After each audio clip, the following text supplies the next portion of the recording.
Hi friends, Seema's ब्लॉगमध्ये परत एकदा तुमचं स्वागत आहे। आज आपण हसणं ह्या एका वर्डवरून किती पॉझिटिव्ह वाइब्स निर्माण होतात ते बघूया। हे कसं तर नेहमी हसत राहणं खूप गरजेचं आहे। आपलं हसू एखाद्याच्या जगण्याचं कारण बनू शकतं। त्याच्यामध्ये हसण्याचे काय फायदे आहेत? हसण्यातून एक सकारात्मक ऊर्जा निर्माण होते, एक आशेचा किरण निर्माण होतो। तो कसा? तर एखाद्याच्या जीवनामध्ये निराशा चालू आहे, खूप वाईट सिच्युएशन चालू आहेत आणि समोरच्याचं निस्वार्थी गोड हसू त्याला त्या सिच्युएशनमधून उभारण्यासाठी खूप खूप महत्त्वाचं आहे।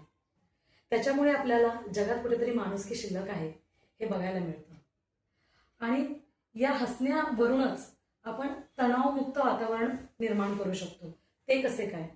तर आपल्या शरीरात एंडॉर्फिन नावाचं एक रसायन सिक्रेट होत असतं आणि ते आपल्याला एकदम तणावमुक्त राहण्यासाठी मदत करत असतं। त्याच्यामुळे आपल्या सभोवतालची लोक देखील सहजरित्या तणावमुक्त होतात। त्याचप्रमाणे आपण एखाद्या वेळी महागडे कपडे नसतील, सोनं नाणं नसेल, पण एक हसू जर चेहऱ्यावर ठेवलं तर खूप काही बदल घडतात।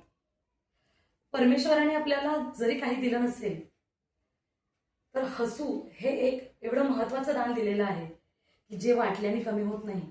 त्यामुळे ते नेहमी स्वतःच्या चेहऱ्यावर असू द्या। हसू आणायला, चेहऱ्यावर हसू आणायला पैसे मोजावे लागत नाहीत।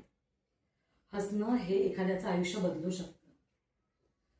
तर या हसणं या शब्दावरून तुम्हाला आजचा मोटिवेशनल थॉट कसा वाटला हे मला नक्की कमेंट करून कळवा। माझ्या चॅनलला सबस्क्राईब करा। थँक्यू।